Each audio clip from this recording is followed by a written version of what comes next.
If you're going somewhere with no signal or poor internet, here's how to download maps on your iPhone or iPad so you can use them offline. Start by opening the Maps app on your device.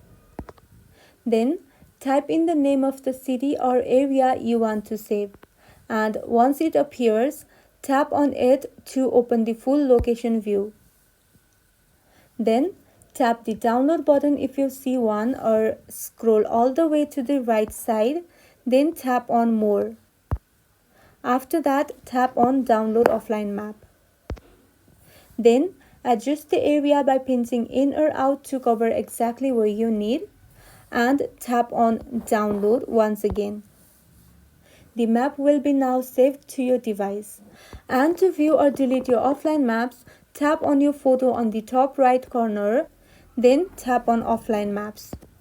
Here you can rename, update or remove maps anytime. And that's all. If this video was helpful, don't forget to like and subscribe for more iPhone tips and tricks. Thank you for watching.